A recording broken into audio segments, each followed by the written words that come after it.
today we are interviewing the owner of Dragonfly Agency, which is a model and talent management boutique agency in Los Angeles. I am Stasia Langford. Hi, Stasia. Hi, how are you? You know, you guys, we had talked on social media and I asked her, I was like, hey, I've been wanting to interview someone that owns an agency, and she was totally down to do it. So welcome to the podcast. I'm so excited to have you. I'm excited to be here. You own the space that we're in, which is a pretty dope space, by the way. Well, thanks. It is definitely a creative hive. You styled it impeccably, so it is quite awesome in here. It has a vibe and people seem to be more creative when they walk in. And it's a great place to work. How did you begin your entire career getting to this point owning an agency? Many years ago, I didn't know that models had agents. I mean, it wasn't like you go to school to be an agent. I don't even think you can do that now. But modeling is so specific. I had a friend who was a model. Her agency was looking for agents. I said, well, I might as well go in and talk to them. That was 30 years ago. I'm saying that because I must have been 15. Wow. But I walked in, I had no idea. I saw these beautiful pictures on the wall, and I was a professional ballet dancer at the time, the New York City Ballet. We didn't have agents. So I thought it was really interesting that there could be somebody behind somebody's creativity. And so I walked in and interviewed, and they gave me a shot. They probably didn't know what they were getting. And that was Omar, who I know that you've interviewed before. Yeah. We're dear friends now. So the rest is history, I guess. But it was a great time because you learned as you went. There weren't a lot of agencies in Los Angeles at the time. So we were really trying to compete with New York, not LA. We had a massive amount of supermodels, because back then there were supermodels. So it was a great place to learn negotiation, learn what beauty was, what people wanted. And this was at Omar's Men? I was on the IT side, IT and Omar's. So I don't know if he explained that to you, but back then Paul Fisher owned the women's side, which was called IT Models. And then Omar was head of men. I got pushed into the women's side. And so I really started to understand the women's side of the industry. And back then, women ruled the fashion industry. Every magazine cover was a woman. There were so many more magazines, beauty brands, things like that. I never had done men until years later, so I realized that there was a market there too. Thanks to Omar, the men's market is definitely right up there with women. From that point, what made you want to actually own an agency? Because it's one thing to be an agent, and it's another thing to own an entire agency. I had worked for many agencies by the time I owned an agency, and I think that was really smart. I've seen a lot of young agents who think they have a great rapport with models and they're like, oh, I could do this better. But I think getting the experience and seeing how different agencies work, understanding and gathering your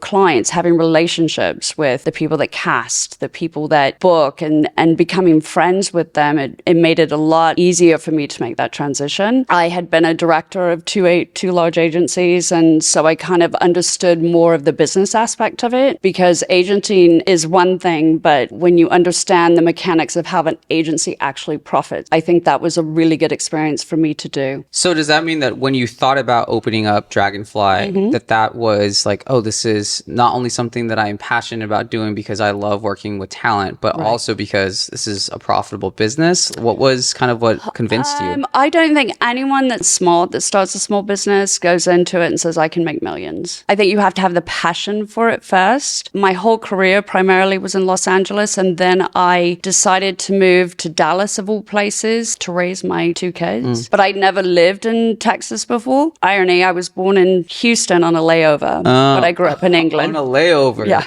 wow. But I grew up in England. So I went to Dallas. I worked for a small agency back in the day called Paige Parks. After working there, I felt like that market was, Paige was great. She had a great eye, but I felt like the agencies there were very focused on the market there, the people there, the JCPenney's, the Neiman Marcus. Right. And having had experience on both coasts, I was like, why don't I develop something that maybe is more fashion driven, where I don't want my models necessarily to work for lower brands. I want to groom them and send them to Europe and send them somewhere. So that's kind of how I decided, I guess now's the time. You had a global outlook towards running an agency. Yeah, I still do. Once it's in your blood and once you have the experience of dealing with the fashion industry, as long as I have, the industry changes, but a model is a model. I'm more focused on long-term careers. And I think most, and we might talk about this later, but most models, if you want a career, you have to travel. You can't sit in one market. You need experience. You need to mature. You need to know that the e-com that you shoot here in LA may translate to couture in Paris, but you'll never know until you go. Kind of discussing the differences between like local modeling agencies and agencies that are in a bigger market, but also have access to global markets is also a really great topic to discuss. Because I know that there are a lot of agencies across the United States. Like I go to Phoenix and I shoot with models and actors there. Yeah. And I'm surprised. I was like, there's work to be had here. There is work. Not as big as people think, but there's local companies and businesses that need to promote their products and material. City. Yeah, so there's that's why I tell models often too. I'm like, you guys shouldn't need to rush to move to the big cities. Number one, if you can't afford it, like if you have to get in debt to do it, it's not probably a great idea. Right. But at least try your local market so you can get some experience. And if you can then take that experience, also save money, move to a big city with a plan, and then try those markets, you're going to be in a better position to have already that professionality embedded into you or ingrained into you. From your perspective, is Dragonfly the same agency it was when you started it? The vision is, like I said, you have to adapt. The Dallas market was the Dallas market, but I never was really that concerned about booking with the local. I think I really developed my mother agency skill and my development and management skill there, where I'd see a model. I scouted the FedEx guy that used to deliver to our office every day. And his first job was Givenchy in Paris. And that kid would have never been understood by the local agency. Yes, it is the same. We do have a different vision. Everybody has an individual career. And my favorite is the model that wants to make it a career, though, and understands, there are models that go, look, I just want to do e-com and I want to make my money and, and move on. That's not as interesting to me because we put a lot of effort into building careers. If I were to place a model in New York, the first question New York agencies ask me, have they traveled? American models don't travel enough. They want to know, it's very competitive in New York, as you know. They want to know that they have the experience of different cultures and working with different cultures and teams, different brands. There's more editorial outside of the US. They have the full package of working in a market where you have editorial, advertising, e-com, all of that. And just that experience of not getting homesick, understanding that you might be on a team where not everybody speaks English, or that you may have to travel with a team from New York to Mexico or to Bali or somewhere, and they'll be okay. There's a maturity that happens with a model that travels that I think a lot of New York agencies think is more comfortable for them to start in New York. That's harder. When you were building Dragonfly, how did you go about getting your talent and finding out what the personality and the Dragonfly model was going to be? I started the agency, and I kid you not, with one model, and she had been a model with me at another agency. I don't poach. I when I left the agency I was with, it was 6 months before I opened. I didn't tell anyone. We didn't have Instagram and all that, so I really laid low. She found me. There were some great photography schools in Dallas when I was there. I went to the photography classes, and I went to their fashion department, and I said, I need some really good testing photographers, and I'm looking for models. Photographers were surprisingly good at scouting. It just kind of snowballed from there. I also had some really good relationships with some agencies in Portland and even LA. And I said, look, I have nobody on the wall. Can I represent them in Dallas? And to them, it was no threat, like Dallas. Who cares about Dallas? And they gave me some amazing models that I started to direct book. And they went, oh, okay. So I really relied on friendships and relationships and photography schools and word of mouth. That's how I did it. So when you started Dragonfly, that was in Dallas? I started in Dallas. Got it. Okay. Yeah. And then you moved to LA when? I moved to LA, and the reason I moved to LA, because we're also a mother agency, a lot of my models in Dallas were like, where can I go next? And I thought Los Angeles is friendly fire. I had spent 15 years in the business here. I knew a lot of the agents here. So I started placing in Los Angeles. The irony was that I kept getting my friends at agencies going, who else do you have? The e-com industry was exploding. Like, what year was this? This was in 2014, maybe 13, 14. The way the industry, and I don't know if you've talked about this, but if I place a model, I make 10% of whatever they earn. Not from the model. Models get confused by that. In my class, I cover the differences between a mother agent and a modeling agency. I don't take any more from the model. Right. It's whatever the agency books them on, I make their 10% of it. I do say in my model master class that if I were to ever do mother agent, I would. You're not. I have other more successful things I could be doing probably. A good mother agent is a lot of work. On that note, I think one thing that I would do nowadays, I also have a lot of experience with social media, so I would create a social media contract where you take a percentage of what they make on social media. Because part of my masterclass is teaching models how to build a social media platform, how to build an audience, so smart. How to brand themselves so that they can make money via social media. So I'm like, if I were to do it, I would take 20% or 15% or whatever the standard rate is. That's what I would do nowadays. It's a good market. Yeah, it's kind of an untapped thing. Well, they don't know how. I think that's what I found is that agencies do not understand social media even today. Still. We don't. I'm going to be honest. We don't. It's a different vocabulary for us. I mean, I think the print world, and obviously I have the commercial world as well, it's familiar, but then the hits and we had toyed with it, but I don't even want to pretend. I would have to hire somebody to do that. I know my lane. Yeah. But I think it's interesting because I'm surprised that agencies have not yet dived into that, especially for their own talent, because I think influencers, well, we can get into like the emergence of influencing, but just that's been a whole interesting thing. But you were saying you moved to LA. So I moved to LA because everybody was using all my models, which is fine. That's the goal. I want everybody to like work in different markets. But it had been 15 years or 14 years that I'd been in Dallas, or 13 years by then. And I thought, I'm going back. It's a totally different world now in Los Angeles. When I left LA in 2004, it was kind of the market where New York models would come to either be an actress or go on with their lives. I mean, there was not a lot of fashion going on here. I used to say, actually, LA was where models came to die because it just wasn't a fashion market. Right. But then the evolution of everybody wanted the models and all the e-com clients were here. And I said, well, I'm going back. Found this great space. There's a model agency on every corner. We decided on this space because it wasn't in Beverly Hills and it wasn't in, Culver City. Pascal, my partner, said, why not downtown? And I thought, that sounds scary.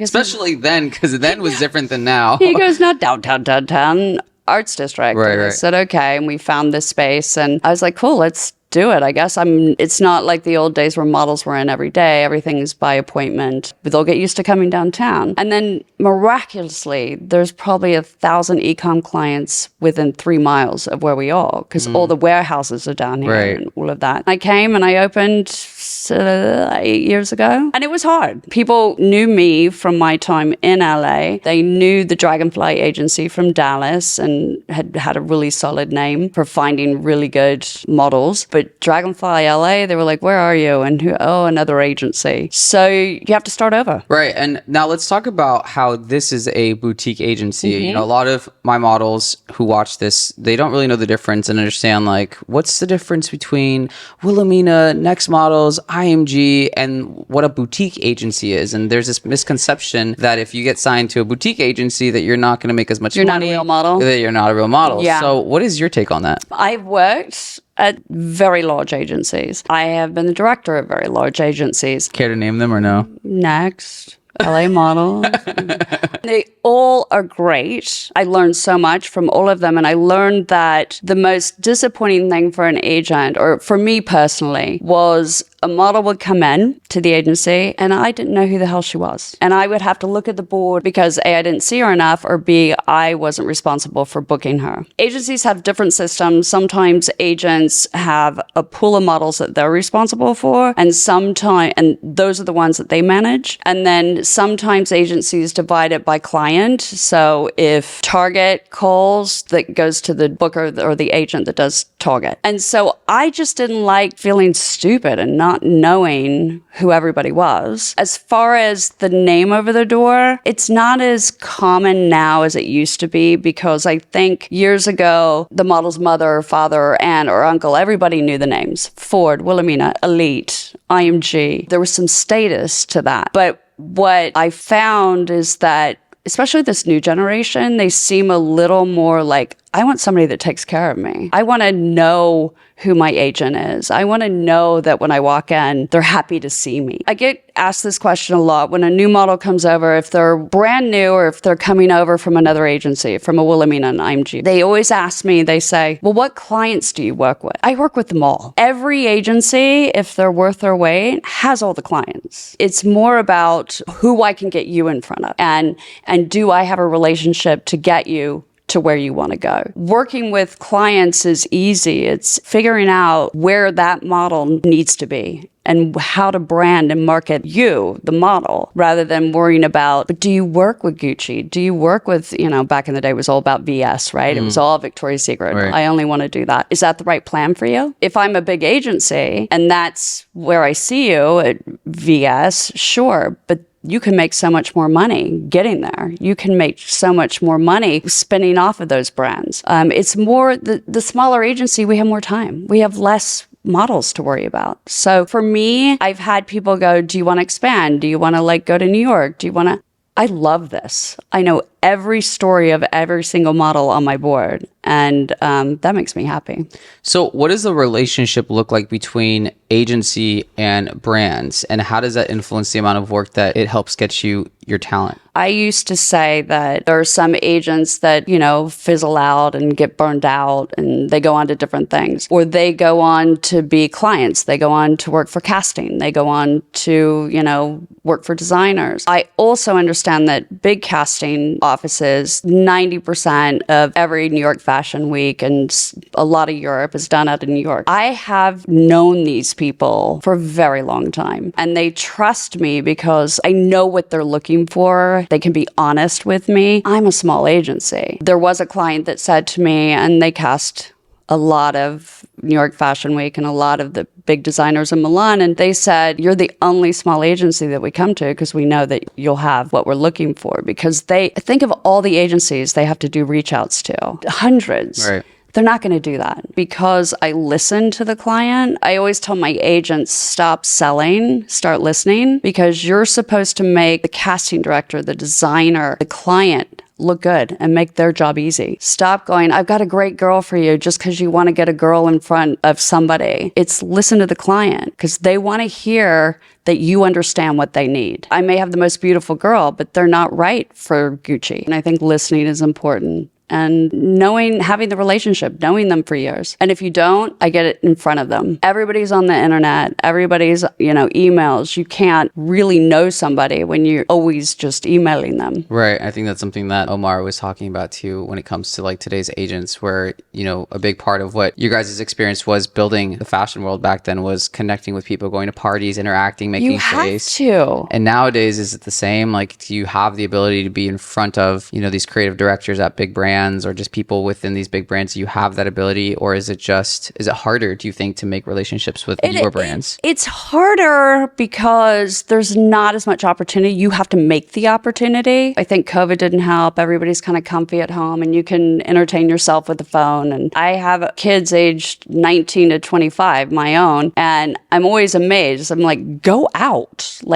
get out there. But I also find that if I'm in New York and I call a creative director that I've known or haven't seen in a while, they're like, yeah, let's grab coffee. Let's get out. I think it's really important. And, training agents to do that is not as easy as it used to be. I mean, that was our entertainment back then. They were like, oh, I got the company card. I can go to the club to scalp. Do your agents have business cards? They do. Okay, because I still don't have a business card. I'm I like, am why a old business school. card? People will And ask you know me. what? I'm like, It's the funniest thing. So when I hire a new agent or, anybody that I may hire, they get so excited after their first week. I try to do it before they come, but after their first week and they get the box of business cards, I mean, they sit up taller. They feel official. It's like, and they've got a title. It's like, right.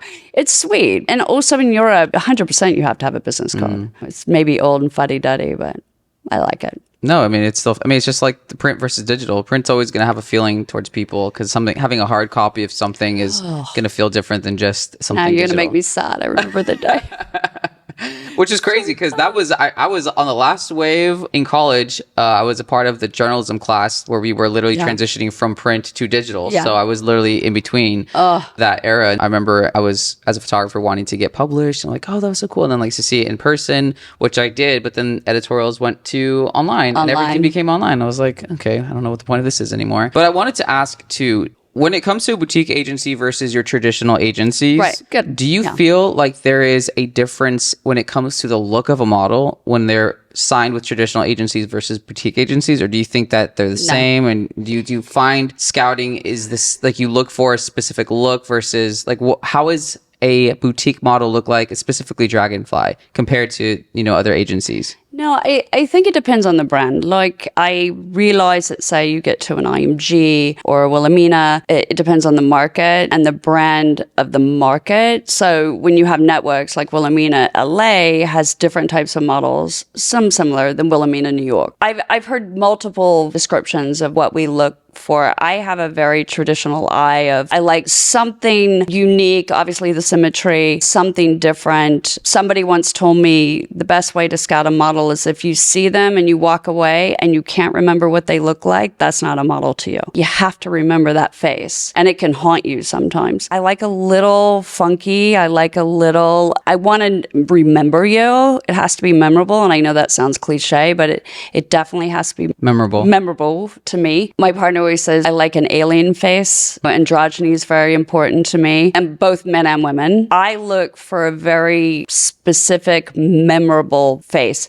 I don't have a lot, but if I take on someone who's blonde, to me, a blonde model has a harder time because there are a lot. And to me, I don't want to offend anybody, but they're a little forgettable. So if you are blonde, there's got to be something unique about you. I have to walk away and still remember that face. And so that's kind of how everybody is. I have to remember the face because I'm competing with, I'm sending a package to a client and IMG sending a package to a client. And say the spec is, my least favorite term, ethnically ambiguous. Well, what makes my girl stand out over somebody that has 5,000 of them? That's important to me. Are you the final say in who gets signed to your agency? I think it's known that I am, but I also have a different philosophy. A lot of agencies will, if a model submission comes in or somebody walks in and they're interviewing with us, I may not see it. I have a pretty good history and track record of it, but I also value and want to lift up my agents to try it. And so a lot of agencies will say it has to be unanimous on the table before we take someone on. I always say it takes one person to see it and prove me wrong. And agents learn that way too, because if there is an agent that really believes in them, then they're going to start them and develop them and really have a passion for them. And sometimes it doesn't work. And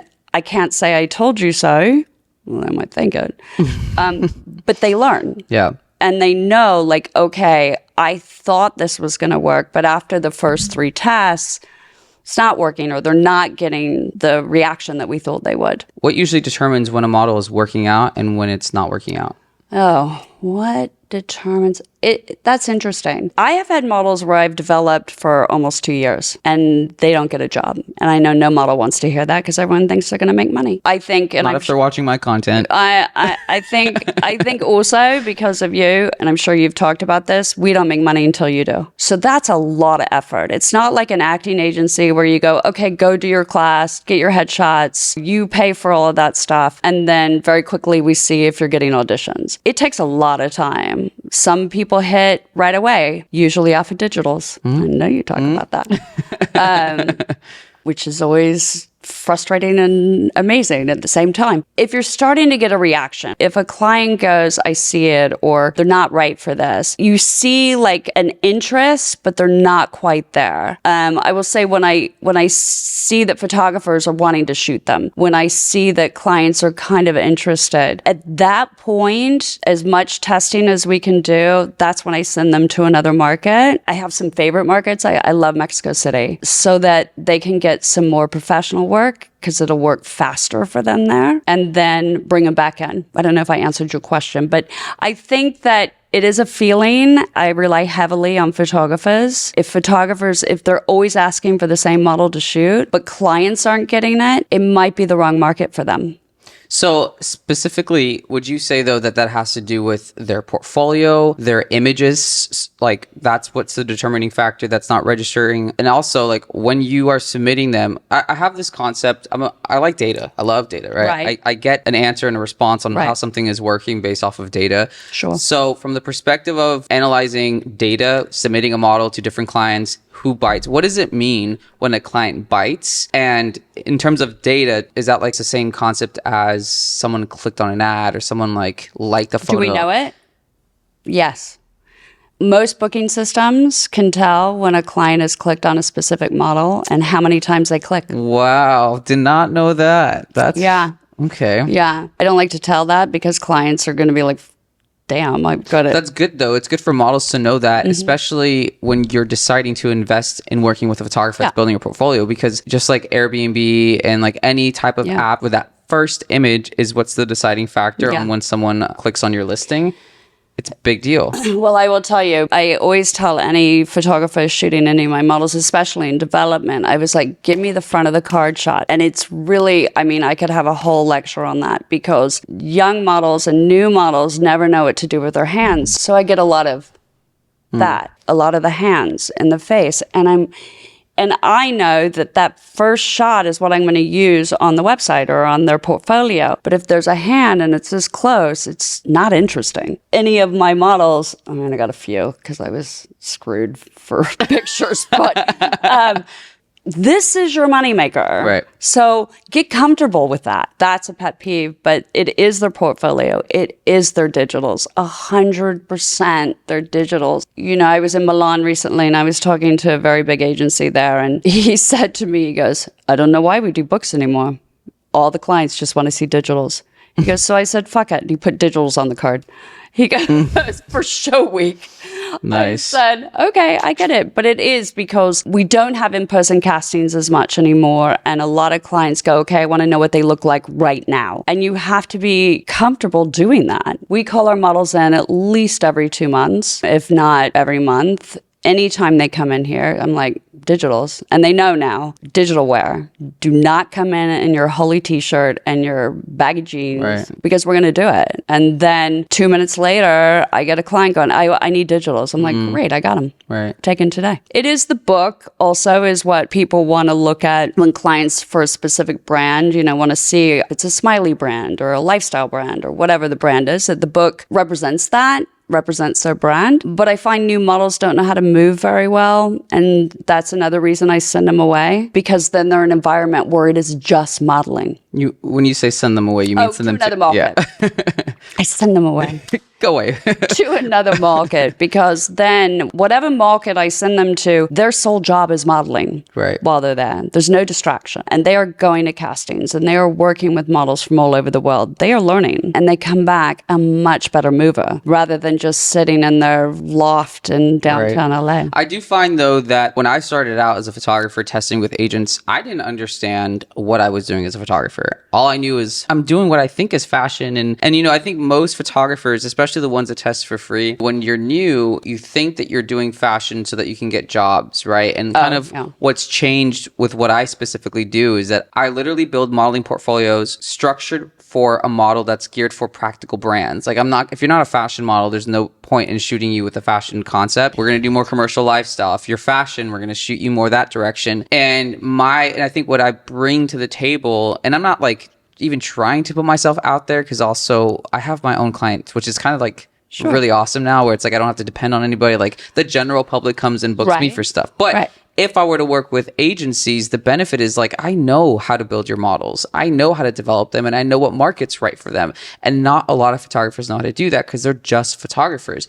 So I find that a lot of agencies, they don't even really know to request that or require that from photographers. That's surprising to me. And especially because the whole pay test concept is so low, right? So even like me as a photographer, it's like, what's the incentive to produce this whole thing for a model if the models and the agents are not even wanting to pay the photographers really what it's valued to do something like this? And I'm just curious to hear from an agency's perspective, like how many of the photographers you work with do you personally know and you expect certain results that they deliver, and they have the mindset that it's like, I'm not trying to build my portfolio for my website for my own thing, but I'm literally giving you images that I know are going to sell these models to brands. How many of those photographers do you have? All of them. I don't work with photographers that are professional testing photographers because we get a lot of like, I'm in town from New York and here's my rate sheet and I do 3 looks for this and for this amount and you get 5 images. And I mean, there are some that we might work with just because I have a relationship with them. But when the Instagram thing really started getting popular and photographers were DMing the models and going, I'd love to shoot you. And I found that a lot of models from other agencies that would come to my agency would be used to like, oh, this photographer hit me up and I'm going to go shoot on the beach with him. I'm like, no. That's not how that works. We know like how you should be shot. Let me see the photographer. Have him reach out to us. We'll do the mood board. Is he charging? Is he not charging? Is he worth it? Is he not worth it? Or her? No, I don't do that. We make it a habit. If they're a local photographer, they're in from LA, I have to meet them. I have to sit them down and go, I don't care how successful you are. It's important for me. This is what we need. Can you do that? And we will always do mood boards because mood boards are going to be different for every model. Right. If the photographer wants to do a mood board, even better because they know their aesthetic as well. But it just helps everybody when they get on set or they're on location, the expectations. And I have certain photographers that I know consistently do great lifestyle work, consistently do great studio work, more high fashion, more, beachy, whatever. I don't do a lot of that. There's one rock in Malibu that I've seen way too much in testing photography. Right. That's why I like being boutique because the photographer that I would have shoot her would not shoot her. It's a different vibe. Photographers in particular have a different aesthetic than the next guy. That's why we have a new faces division. Which is really great to hear because I don't know if every agency that's big is that intentional with finding their photographers. Really, yeah, we love photography. And that was kind of the other reason I came to LA because the photography here, no offense, was just terrible. Everybody had discovered the iPhone and it was like iPhone photos and that was cool. And I was like, I look at a model's portfolio like a magazine. The layout has to look like a magazine. Even a test has to look like it would be I don't care if it's good housekeeping. It would have to look like it was a published work. It's really important to me. Do I always get it? No. And sometimes models just need to shoot to get comfortable. Do we use every test photo? No. We get tests back and I'm like, pretty, but not what we were looking for.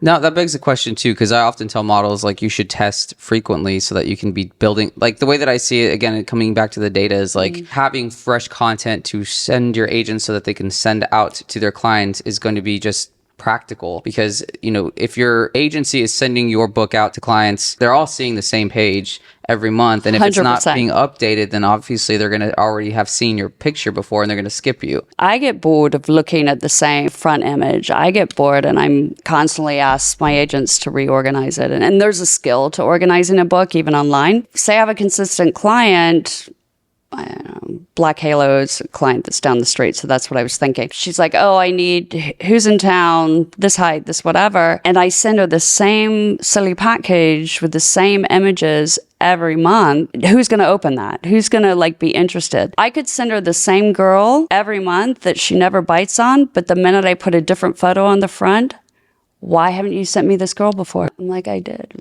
8 times. Now, you kind of answered it a little bit because I was going to ask, whose responsibility is it to give you new images of your talent? Is it going to be the agency who pushes their models out, or is it the model being more intentional about getting test shoots on their own or just supplying that? Okay, so like I said, we have a new faces department, so their sole job is the digitals, setting up all the tests, that sort of thing. Then tracking the images, that's a tedious job because photographers work at Different speeds. different speeds, and we kind of know who's going to take some time and who's fast. What I was going to say is that the more mature a model is, and I don't mean older, but the more that they are experienced in this business, I have a tendency to trust them on, hey, I've worked with this photographer, we're going to go shoot. Do you have a mood board? Or what do you think I need? It's kind of a relationship where if I trust that the model is going to do it on her own, amazing. I have had models, we'll set up like 3 tests a month for them and they'll go, but I just tested.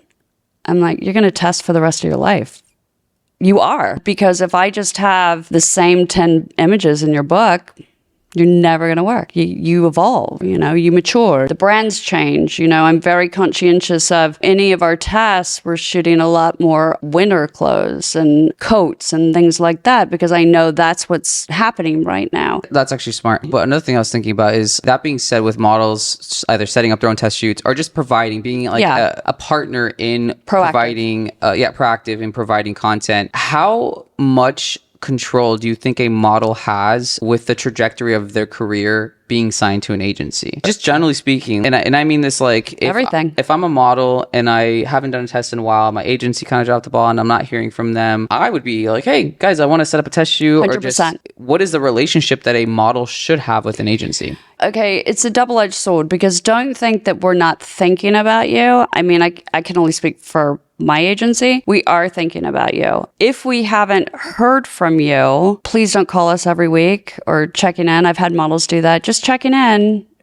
Every Monday. Models should have a relationship. It's always like there's the old philosophy of agents work for the talent or the model, like we are the hired help. But it is a mutual relationship. You have to put just as much effort into your career as we do. And that can be your grooming. It can be, oh, I got a trim, or I look really good right now and I want to come in for digitals. Call us. I want to know. Or email us, like just checking in. Is there anything I get that question a lot. Is there anything I could be doing while it's slow? Or yes, let's do a test. Are you in the gym? Are you taking care of yourself? Because I have a commercial agent and a lot crosses over. I'm like, get in an improv class. That's the greatest class for models and actors I know. To be comfortable. It is your career. We're just a part of it. Or I would even say it's your business. It's your business. When I take young models like 16, I've taken some 15-year-olds, 16, and the parents are in the room. I'm very specific about talking to the child or the young model, and I say, this is your career and your business. Mom's here to help, but I will be emailing you, CCing mom. I want you to get used to communicating with your agent because we are your agent. This is your business. And I think a lot of young models think that they should just sit around and wait for the call or be told what to do. Research, look, know who the photographers are that are shooting campaigns. It's all there on Instagram. Follow other agencies, follow other models, follow photographers, understand the business.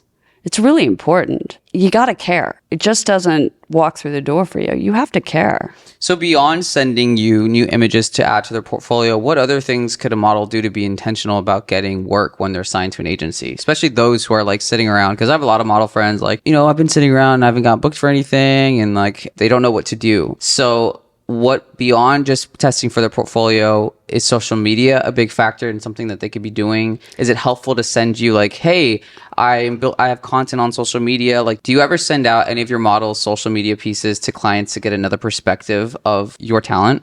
Yeah, I do, because a lot of times, especially now, clients want to know what else they do. Don't just be a model. They want to see that they are doing other things. If they're a model just sitting around, find a hobby to make yourself more interesting. You know what I think would help, though, is if alongside the portfolios, modeling agencies would show the feed of their Instagrams. Yeah. You scroll down an agency's website, you click on a model, you see their portfolio, and then underneath, instead of just a link to their Instagram. Yeah, that's what we have. It should be a feed to their Instagram. I don't have a feed to their Instagram. That's a really brilliant idea, because I would only say if their Instagram's really good. No, but that puts it on the models to actually make their Instagrams good, which is what I I teach them in my masterclass and all over my content. I would say I get a lot of, not as much as I used to, but I do get a lot, and we want their Instagram. And then I'm always like, oh God, I hope it's good. I have to go back and go, okay, you got to take that picture off, that picture off, that picture off. I think adding the feed is a really good idea because I can promise you clients look at your Instagram. If it's you and your boyfriend drunk in Baja, not always a good look. I've had models lose jobs because of Instagram. I used to say, if you don't want your mom to see it, don't put it up there. But there's some cool moms, so I guess they don't care. But or their moms are not on Instagram, so they don't ever. Yeah, there's that too. I think it's really important to know that clients are looking. They want to know, do you reflect their brand? It goes back to showing a personality, showing that you care about your image. If you're really good at having the tutorials on how to put on makeup, that sort of stuff, that's huge in LA. Keep it going. I mean, beauty brands are everything right now. Yeah, I don't know if you've seen, I have a series on TikTok and on Instagram where I review models' Instagrams, and I saw that. I might have to hire you for a little class. I'm doing these model coaching calls now because it's become such a demand that models are asking me all over the place if I can review their Instagrams or portfolios or digitals. It's a really smart idea. It was not something I wanted to do. It's been on my mind to do it, and then I just got forced to do it because people kept asking me, like, okay, fine. And then I actually really like doing it. But reviewing the model Instagram, because I initially was just reviewing people just generally who want to be models. But then I was like, actually, I want to review actual signed models. Yeah. Because you can tell when someone is working. And so, like, one of the ones that I reviewed recently, like, this is a model from London, and his Instagram is great. The ginger? No, but he's who I want to interview in New York. He's great. I'm trying to get in touch with him so I can interview him. But I actually want to do a review on his Instagram and his portfolio so I can show people, like someone like him, like what it looks like. But a model in London that I personally reviewed, who I've been like talking to on social media, but like he's a model, he signed, I go through his portfolio, and then we go on his Instagram, and you can see though how much more context his Instagram gives him as a model, because his portfolio only shows, a couple of his images. Doesn't really even specify which ones were campaigns, which ones were just test images. But when you go on his Instagram, you see him in front of a big old mural painting that they did of him from a job, him in stores, him hanging out and doing runs. You see so much more context to this person that it makes him look not only busy, it makes him like, oh, like this looks like he probably costs some money to hire. And then it also makes him look cool and interesting and just more to him than meets the eye. Today's podcast is brought to you by me, Brandon Andre. If you're a model who wants to become a working model, then you need to enroll in my model masterclass today. In my online class, I teach models how to make more money by showing them how to manage their careers as a business. From getting signed, to building a portfolio that gets you jobs, to building an audience on TikTok and Instagram, then monetizing it, to learning how to win the favor from your agents and casting directors, to learning how to brand yourself on social media, and how to lure in brands and brand deals to increase your income as a model. Getting signed doesn't mean you'll get work, but learning how to run a business does. So enroll in my model masterclass now by going to my website at brandonandrephoto.com. That's a series that I'm doing that I'm hoping that as it grows, it helps show models where they have control in their careers, which is their Instagram. But I think like the integration of their feed, their Instagram feed on the agency's website would be beneficial for all parties. I mean, I know that brands are eventually going to click on, their Instagram to check them out. But if it's on the website, I'm not going to lie, there are some agencies, I've seen some agency websites where like the landing page is their Instagram feed, but I don't think that I've seen it where when you click through to the model that their Instagram feed is there. So I know it's possible. But I mean, to be fair, I do it for my own website and that's been super effective. I think I do mine for my TikTok feed because it's all these videos and stuff. I think it's a great idea. But what I loved about what you said is that when clients pay a lot of money, not just for the model, but for the crew, for the setup, for everything, and to know that when they look at this model, they're professional. That's everything. To know that there are smaller brands that are like, oh, I'm sure it's their first time modeling. The more you elevate yourself, the more elevated brands you'll work with. And I think that that's really important. And that's the other thing. Be yourself, but don't be trashy. Right. Be intentional. Be intentional. Yeah. I mean, be authentic, but also be fashionable. Right. Right. That's a big thing that I tell people because I'm like, Yeah. a lot of these people want to be models, but y'all can't even dress. So I don't know what's up Yeah, with that's that. a big thing.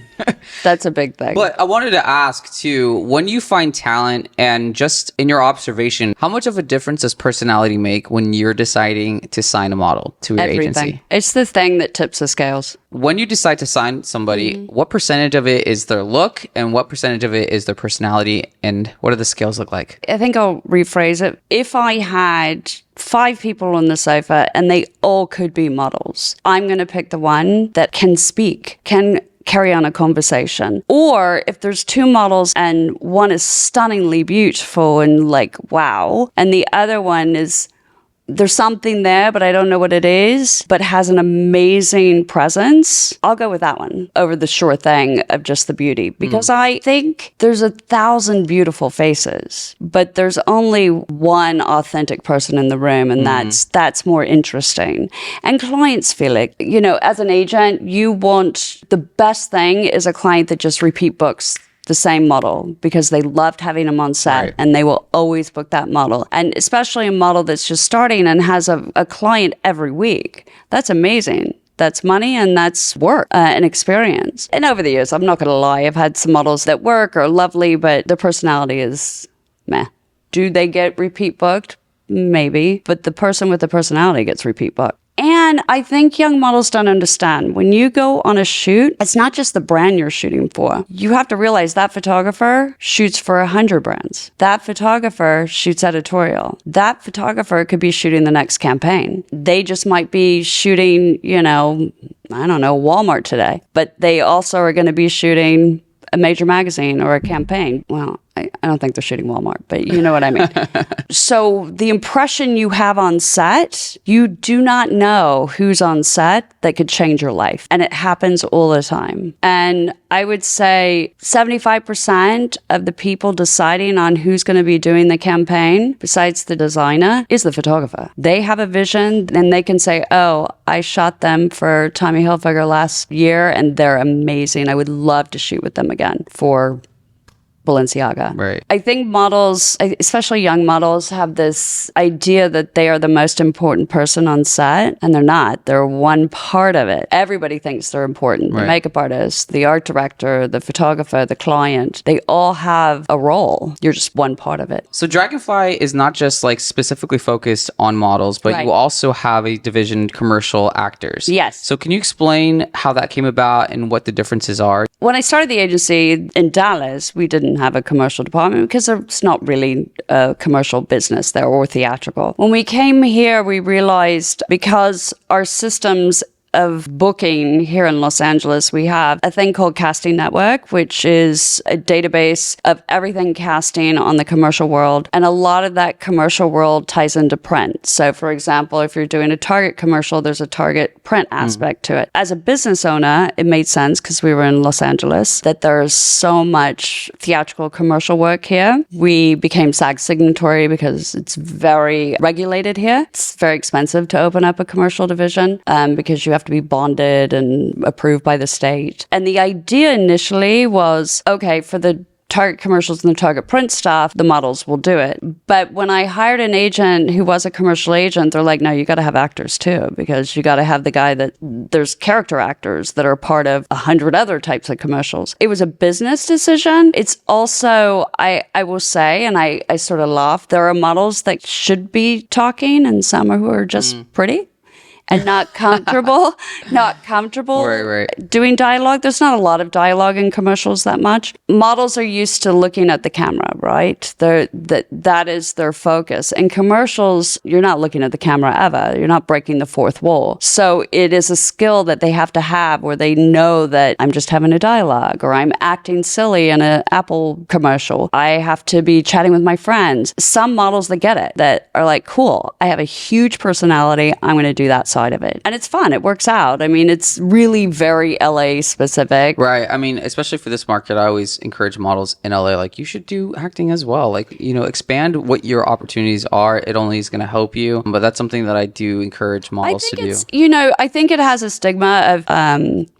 about 5 years ago, one of our actors, she's over the age of, I'll say 60, and she walked in to go talk to the acting department, and she was stunning. And I was like, who are you? And she goes, oh, told me her name. She goes, I'm just an actor here. And I said, can we shoot you as a model? Because you're beautiful. And literally, she was like, okay. 2 weeks later, we get a call from Singapore Vogue, and they were doing a body positive story for the cover. And they're like, do you have anyone interesting that would appear nude on our cover? So I called Judith Ann, that's her name. I called her and I said, I have a funny idea. Would you do this? And she goes, if anybody wants to see me naked, okay.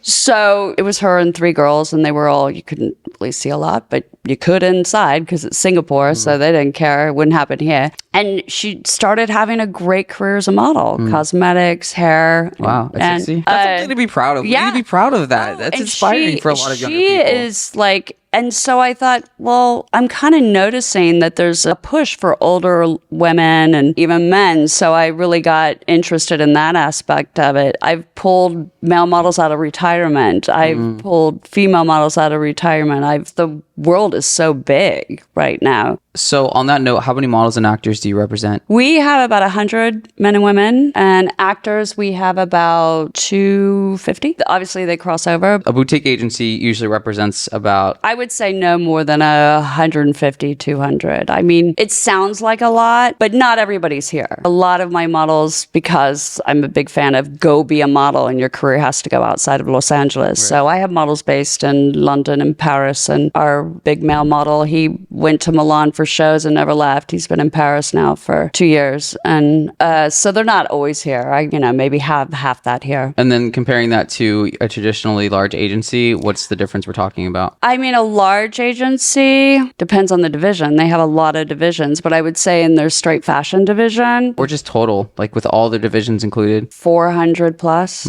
Idea for models to understand how they can get lost in the shuffling of things. You can. I'm not dissing large agencies because they also have 20 agents. I always think that I always start models' careers and sometimes the grass is greener somewhere else, but they always come back because they realize that, wait, my career might have been better because you knew me, you fought for me. I have the time and the energy. And about how many model submissions do you get on a monthly basis? Oof. I'm never sad about that. I mean, we probably get 10 to 20 a day. How do you go about sifting through that? Like, I'm sure a lot of people... We look at every single one. It's on our website. It says apply. And every image we look at. What do you look for in a submission? Because that's what they're going to want to know.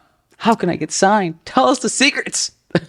Despite the obvious, it's height, proportions, and we have all sizes. So we, have a curved division. We have a mid-sized division. There is a place for you, but height is important. It's not discriminatory. It's just sample sizes are what they are. I don't like to see a lot of makeup. I want raw. I want great digitals. I don't want anything shot in a bathroom. Anything that I see that the person submitting didn't take the time to show their best self, that's not interesting to me. It has to be clean. I want to see that it's in the right outfit. I want to see your body. I mean... right now, because a lot of models DM me asking me, can I be a model? And the biggest thing that I ask that I'm not sure that agencies are asking for when they're having these submission forms. I'm telling models or aspiring models, send me a video of yourself, tell me your name, age, location, your height, and then tell me something interesting about yourself. That's great. And then I tell them, lift up your hairline, because for male models, I'm like, I need to see your hairline, because a lot of these guys' hairs are losing. Yeah. That's a big deal too, but a lot of younger boys don't understand. You guys are going to probably lose your hair if you have the gene, and you need to be on top of that. So I'd like to make sure that that's not a factor. But does your submission process have a video submission portion? No, but I'm going to go make it happen. Yeah. I think that's a great idea. Another thing that I really want to advocate for, that I really truly believe that every agency needs to do, because I think it'll change the types of submissions you get. Remember, I told this to Omar, and he's like, I don't know. I think every agency should charge $50 for models to apply. And here's why. Not only, this is why. Because the problem that I find with models and submissions, because I was running a model search and I'm going to be starting another model search. Plus I work with other agents. So I just send them to you guys and you guys figure out if you want them. A lot of people who want to be models, they don't put in effort in their submissions. And to me, it's like you have no skin in the game. And that's why you don't take the time to actually submit great images. It's like you have this expectation to get signed, but you're not even willing to put in the work to submit a decent digital and a decent photo. So for me, what I think needs to happen is that models need to be trained to understand that this is an investment. You have to apply to go to college. Oh, you are preaching to the choir, buddy. You have to apply to go to college. You have to pay. You have to apply to apartments. You have to pay for everything. So why is it that models are not like their first introduction to knowing or understanding that they have to invest in themselves should be at the door of an agency. If you want to submit and you want to have a chance of doing this, pay $50 and submit. Why? Because then you're going to find models that are actually going to take their submission seriously when they have skin in the game, skin in the game. I get it. However, the state of California won't let me do that.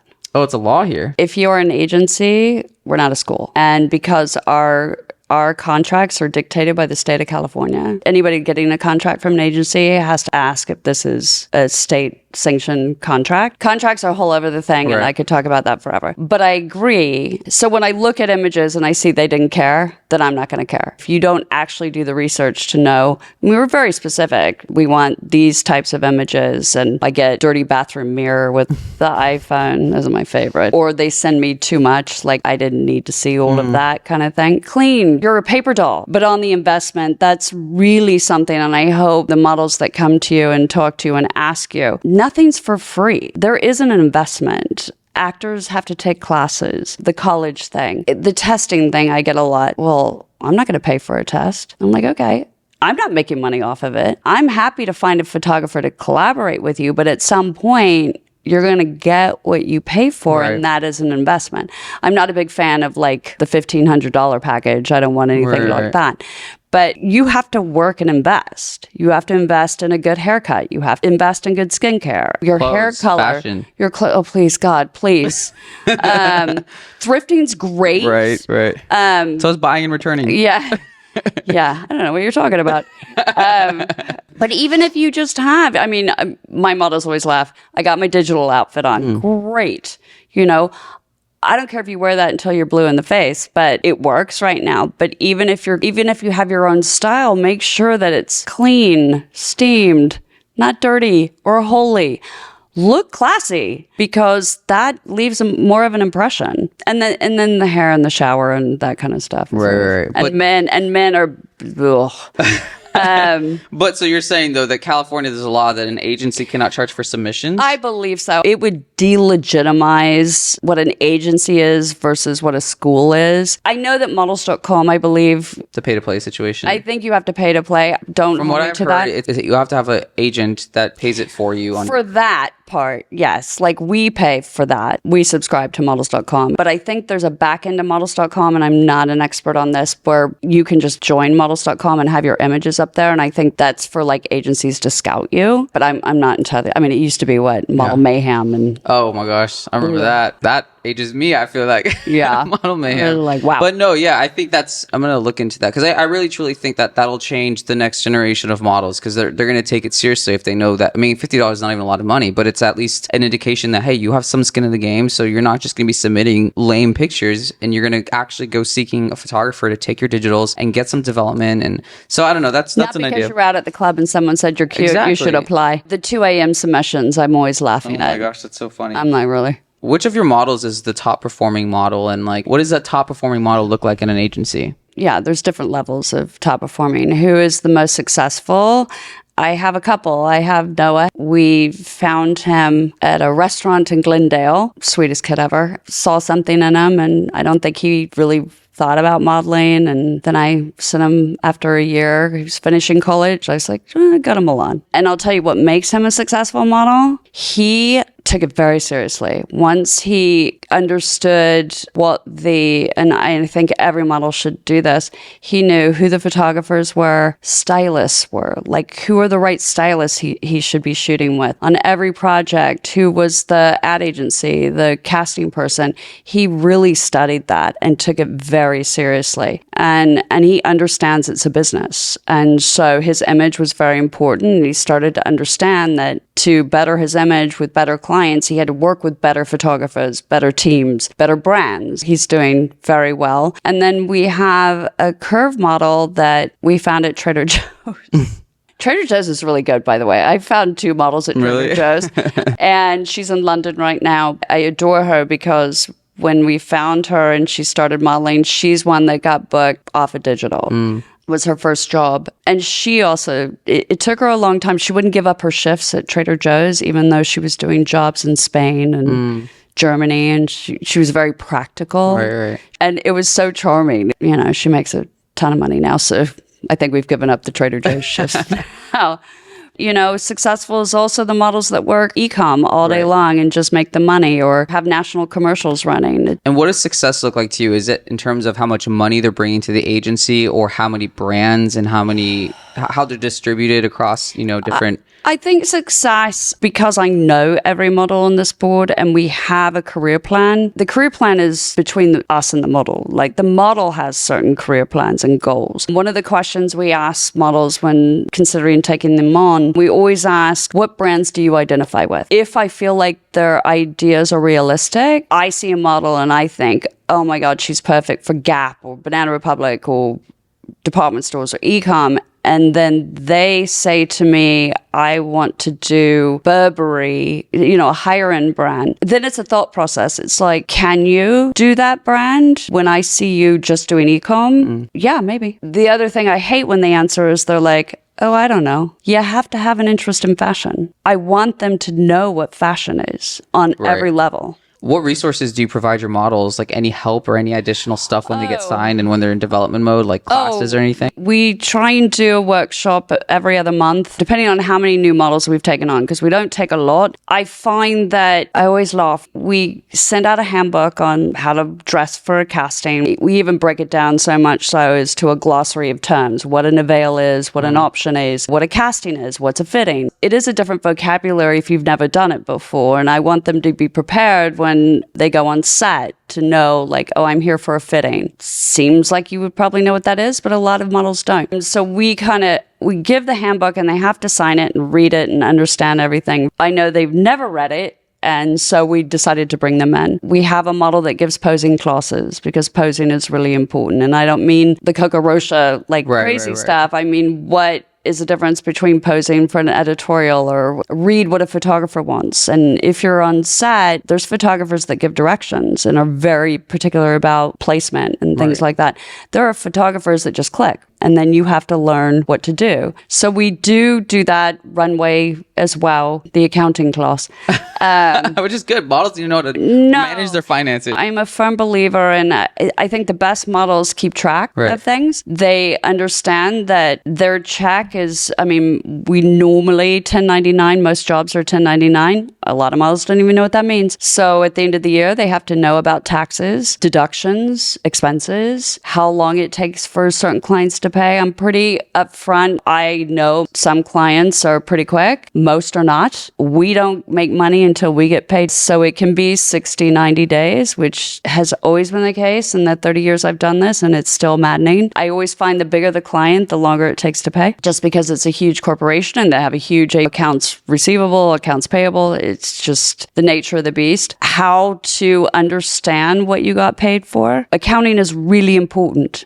You are your business. I'm always amazed models don't know anything about money. I love the idea of once you're making money, incorporate yourself, form an LLC. Especially so you don't have to pay the self-employment tax. Yeah. And California is very tax heavy. In a perfect world, I would love to have an agency where we offer medical or get your taxes done. We refer people to play accountants. I mean, that's a big deal too. I don't even know. There's a lot that you guys do, which is why a boutique agency is now sounding really appealing, because I don't hear anything. Like, she even mentioned, you can't see this right now, but you mentioned here that you have a bedroom for your... Yeah, we have 2 rooms in the back. If they have to stay, come in for a job, it's there for everybody. We have a models apartment actually across the street too. We have a lot of places. I think it's, and because I have 5 children, we are very family weirdos.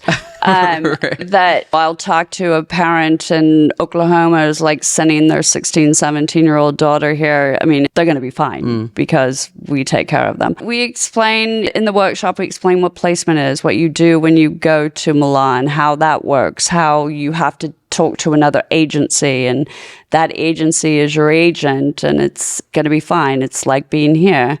I always say when I place a model, I say, you answer to that agency in that market, but they answer to us. So somebody always has your back. That's part of managing. So a lot of models are going to want to know, how much money can I make in modeling? That's the biggest question that, I get asked. Yeah. And what do you think they can reasonably expect to make in the beginning stages, later stages? We don't make money unless they make money, and we do run a business. Everything has to be profitable. This is not like working at the mall. It's not like you're going to make a certain amount of money and call it a day. The more effort you put into it and the more you listen to your agents, the more money you'll make. So on average, I'm going to say, and this day rate has not changed in 100 years since I started, average e-com rate is $1,500 to $2,000 a day. Which is 8 hours.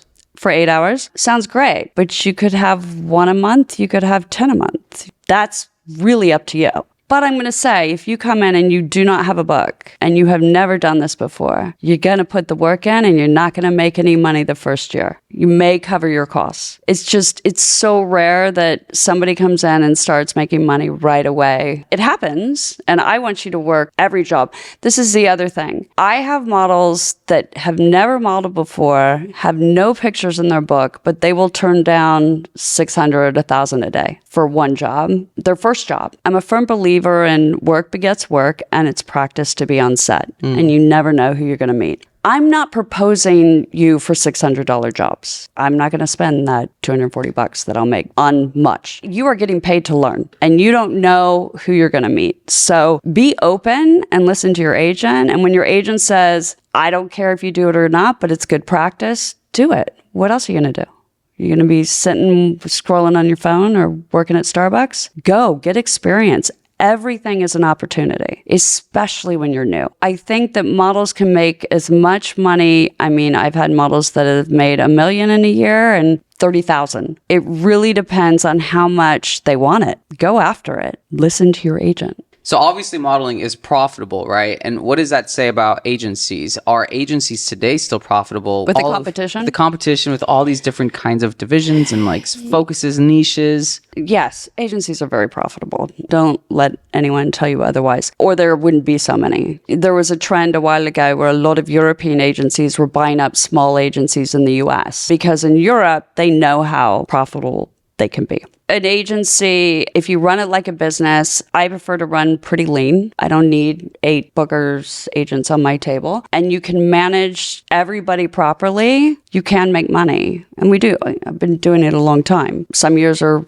not great.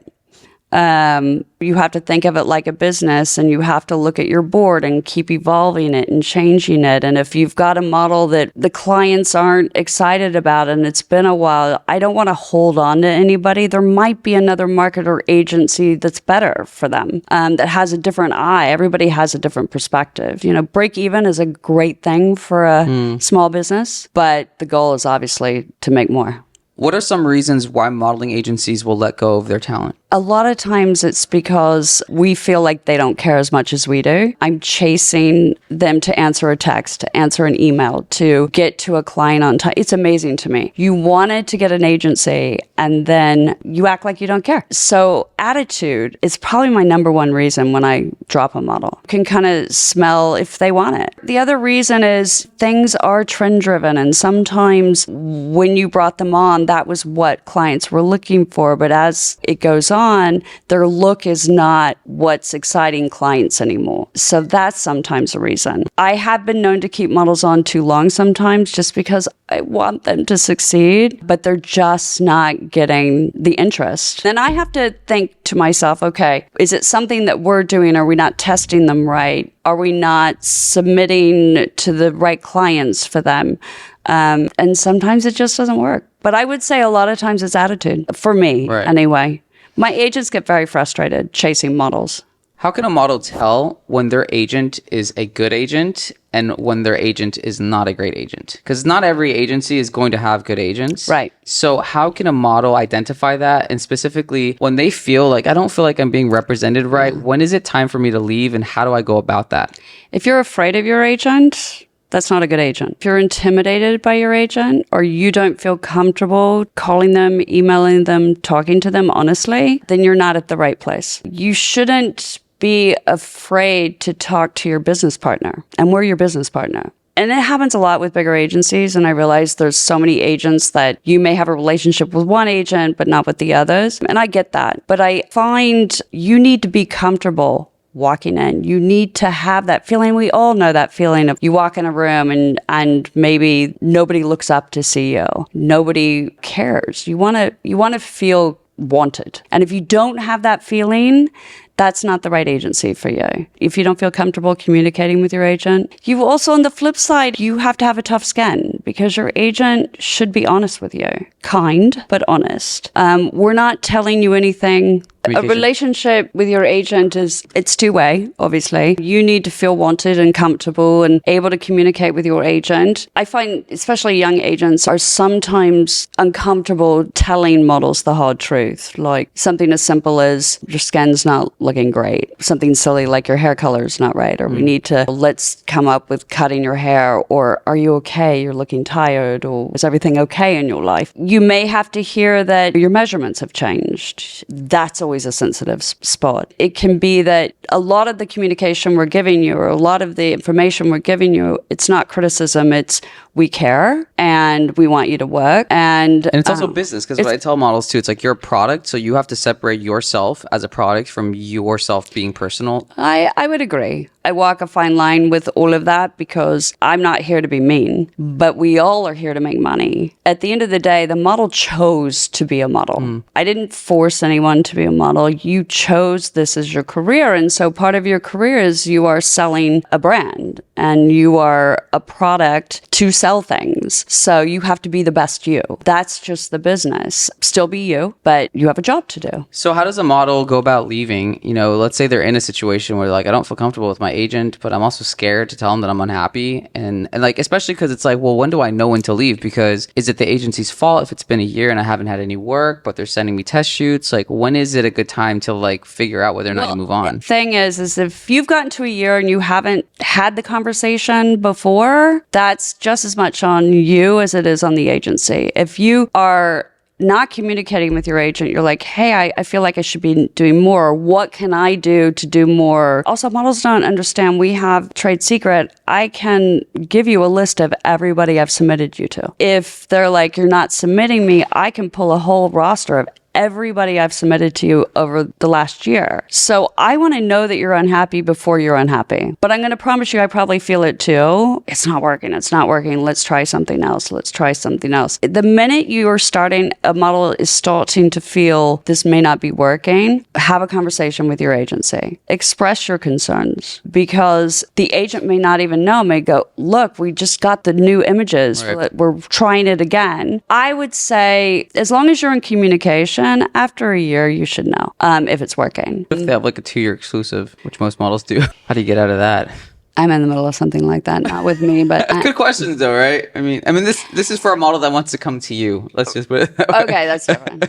I'm trying to get a model out of another contract, so I had to get a lawyer. It was terrible. If a model does not want to be with me or doesn't want to be here, there is no absolute sense in holding a model to a contract. I always say it's like asking your spouse for a divorce and they say no. Where do you go from that? The relationship's already done. If the model is making a crap ton of money, I might have some, like, why are you leaving? Right. Who's poaching you? It really depends on the agency, and I'm sorry to say, it's very difficult if you're a young model and you just want to get signed and you'll sign away. Please read your contracts, by the way. They're not all the same. And you'll sign with anybody. And then you're like, oh, after you get a little experience, you're like, well, that agency sucks. I should be somewhere else, or I'm not getting enough work, and they don't let you out of your contract. I just think that's silly. If I've invested a lot of time and energy and you're starting to make money, and that's hard. I lose models that I've worked with for 2 years and they get their first campaign and they're gone. And it hurts. But I don't want anybody that doesn't want to be here. They usually come back. As a boutique agency, though, do you feel like you grow with models as their careers grow, and that elevates the credibility of the agency? 100%. It's an investment for you to keep them on board. And It's what makes it hard for an agency, like a small agency, like a boutique agency, to keep them and from them not going to like any bigger agency? Well, I mean, it is hard. I'm not gonna lie. Once you get a model to a certain level, models talk to each other. They'll be doing shows in Europe. It's like trading cards. They all like, who are you with? Who are you with? Who, oh, well, they're really good and they're really big and they've got a name. It even happens once you have the model. I think if agencies do not continually communicate with the models, you're gonna lose them no matter what. But if you care and you manage and you place them with the right agencies to grow and you're in contact with them and you are communicating with that agency and you are managing together, now instead of just me as managing them, we have a whole team and the whole team talks. Right.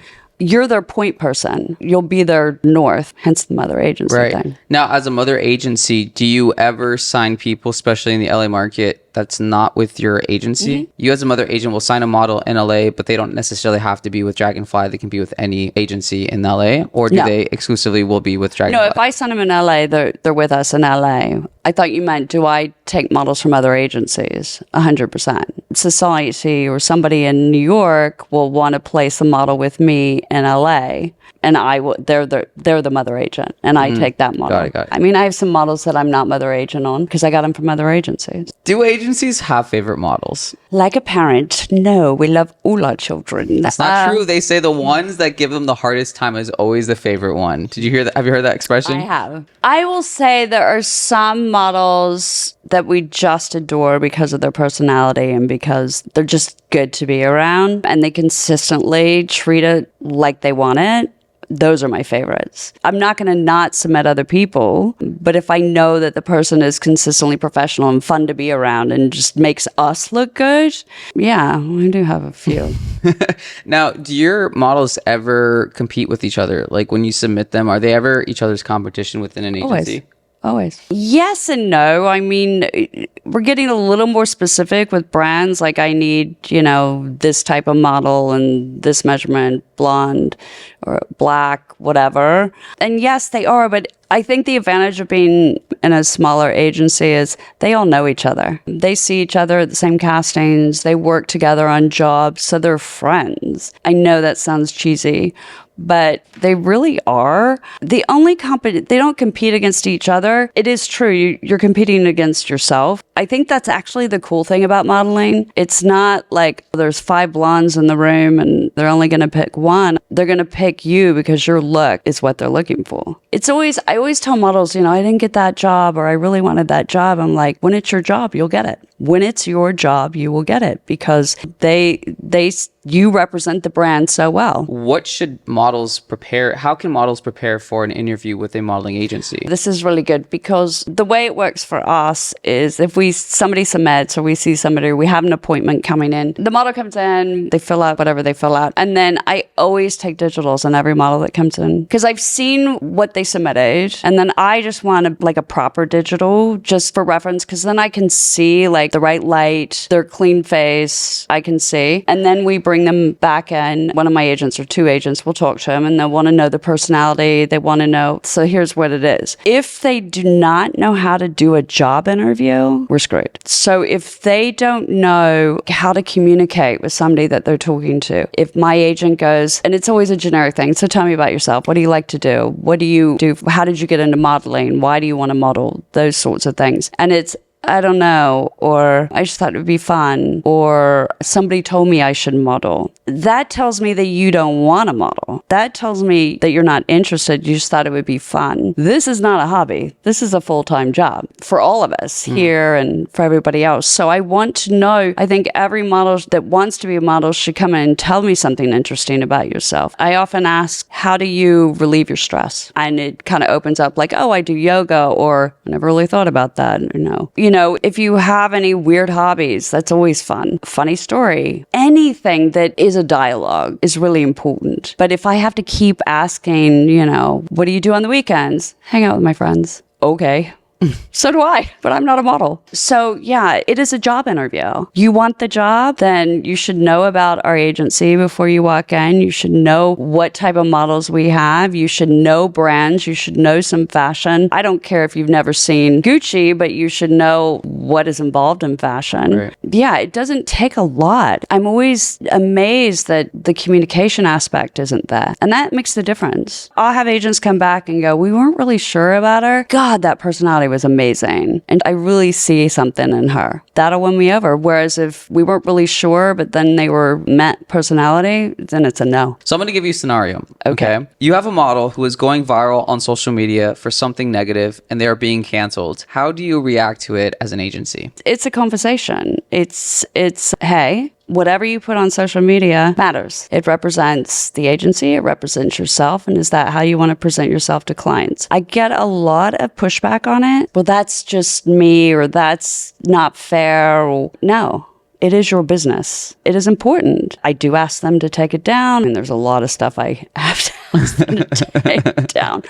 I don't think a lot of models, especially with social media, understand the value of themselves and how you represent not just yourself, but you will be representing somebody else's image. And do you care about that? Or if you only care about you, it probably isn't the right industry for you. I had that conversation with a model. It was not fun. She got it, and we've moved on. You know, I tell models before they sign a contract, I say that when you're doing an interview with your modeling agency, it's also an interview for them. And you should come with some questions that you ask them. That's important too. And we do ask that. It's always like, okay, do you have questions for us? And it is annoying when they go, no. Right. The question, because one of my videos that went viral on TikTok was, do not sign a contract with the modeling agency. The question that I tell them to ask is, what plan do you have for me? And something that I like that you said was that you have a whole career plan for your models, which I don't think I ever hear from models that tell me when they go to their agencies and they meet with them. I don't ever hear anything like that. Do you find that offensive if a model asks you that question, or do you think that's a great question for a model to ask? Oh, no. On my first meeting, I find it a little odd because we're not there yet. We just met. I can say I would see you working with these brands, that is probably as far as I would go. And especially if it's just a first meeting, because we then bring them back. We then get all the digitals, and then the plan starts. And the plan evolves. So I like to do it every 3 or 4 months. We say, okay, God, what are your goals? These are our goals for the next 4 months for you, and this is how it's going to work. So expectations are met, and nobody is under the illusion that I got an agency and now I'm going to work New York Fashion Week. You have to communicate. No, it's not going to happen. Here's the steps we're going to take. Here's the steps I want you to take. Long-term goals. Do you want to travel? Do you want to...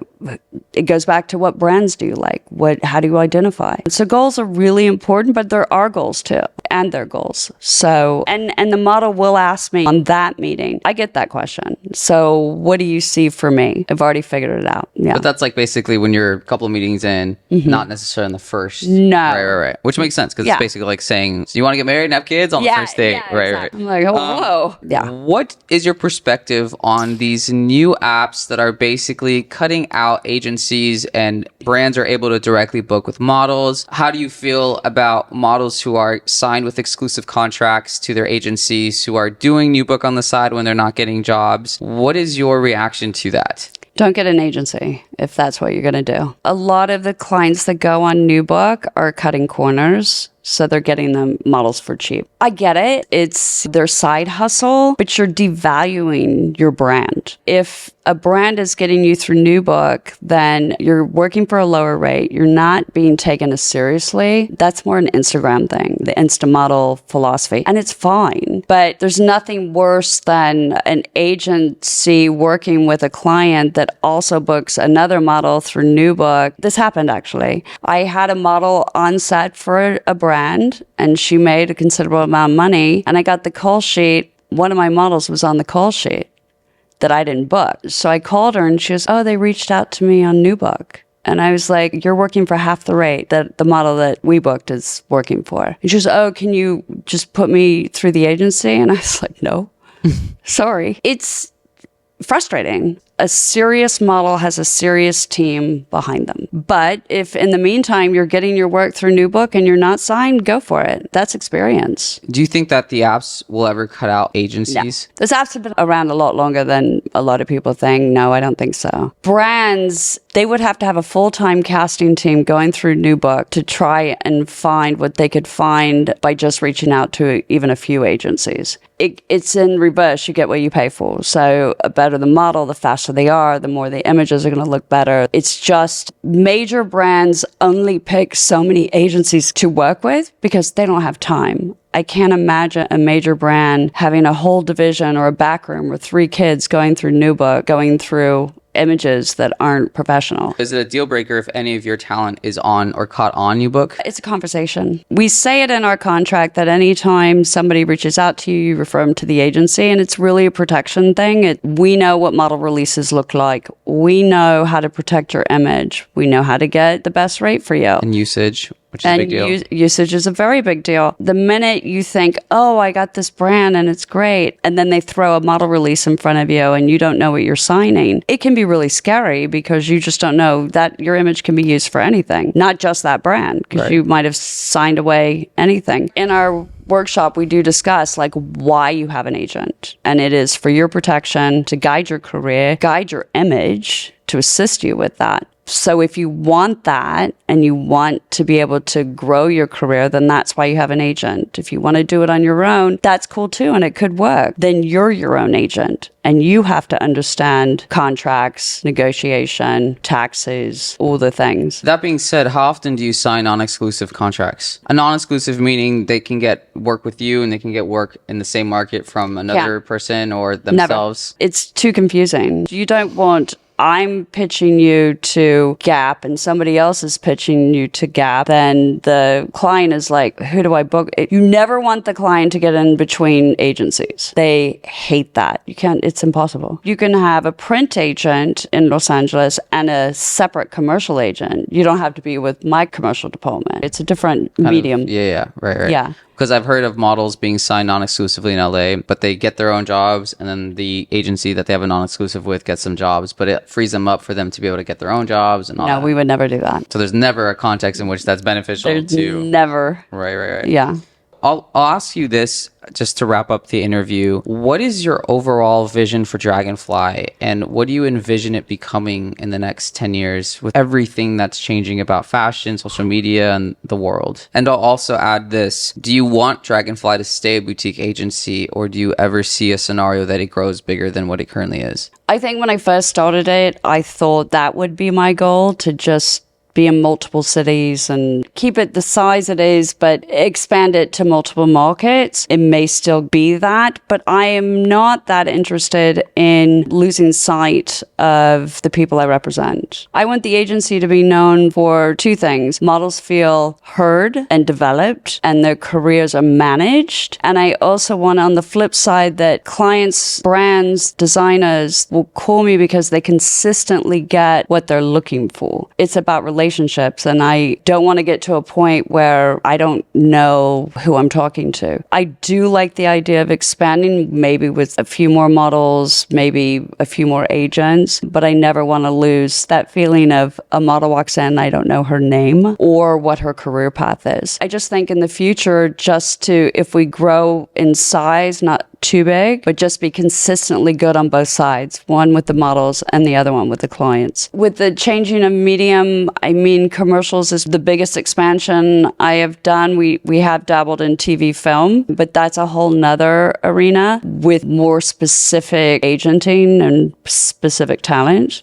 Yeah, I mean, I have to do goals for myself. So I think maybe in 4 months I'll reevaluate and kind of go, have I met my goals for the agency? Yeah, I just want to be consistent. I've had 2 agencies in 2 markets, and it was very difficult to manage because you lose your vision in one market. And there's only one me. If I could find another me, maybe I'd grow. Yeah. I know that's the thing about service-based businesses, is that there's only one of you, and it's hard to duplicate that and scale something like that. But I mean, I kind of look at it like McDonald's versus Chick-fil-A, right? When it comes to service, it's like everyone kind of has this reputation of McDonald's as just you don't want to eat there. But when you think of Chick-fil-A, you think of my pleasure, my pleasure, my pleasure, right? And so like the idea of replicating the type of service you want to provide to ensure that whoever comes to Chick-fil-A like feels welcomed and feels exactly versus like, you know, McDonald's. So it's like, I get it. It's possible to scale and to build out by maintaining your values and what you want your agency to represent. It's just a matter of honestly finding that person that can. There, you know what I learned too, because I'm a service-based business. My dad's a service-based business. I have clients that I represent that are service-based businesses. The biggest, hardest thing for us to figure out, how do we scale something like when you're service-based without losing? Exactly. And it's like, well, there's one thing that I always tell my dad was like,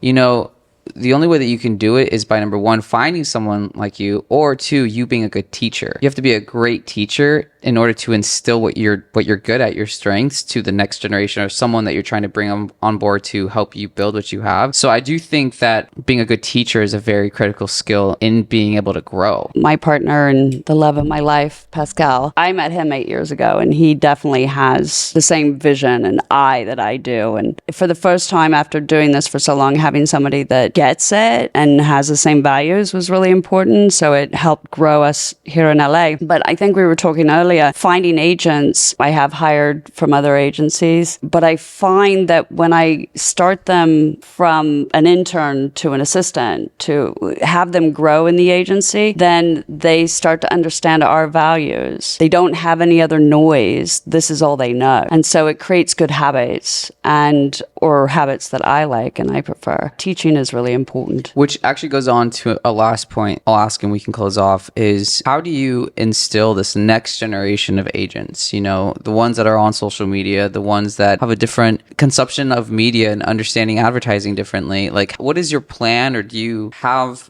a method bringing them in to what is traditional about running an agency to what is new? Anybody that wants to be an agent and has never done it before, I really advise you to intern, because I think people have the idea of the glamour of being an agent, but until you're actually in the middle of it and see all the work and that it is a business, all the things that you have to do to get the model the first job is a lot. So interning is a great way to do it. But I also love that after all these years that I've done it, I learned from the new generation. I didn't know how to do Instagram before, but I knew it was important. And I wasn't going to go, I'm resisting it because I don't understand it. I learn every day. So I'm like, teach me. I want to know.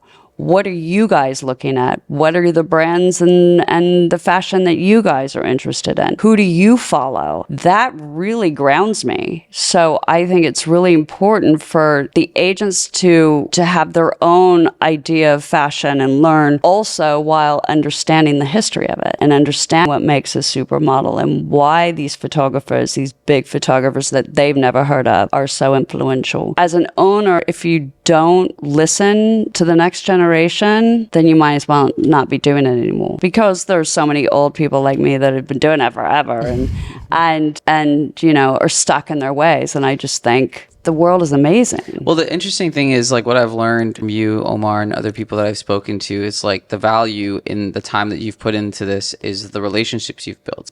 How does a new intern who, you know, you move them up as they continue to work, how do they build a great network and relationships? I mean, it does start with, I will introduce them to clients in a network. You know, I have to bring them in, but I also say, you know, get out there. I know Omar is a big fan of this. Go to every fashion event you can find. Go to every scouting event, because then you're going to start making friends with other agents that are like-minded or young like you and learning.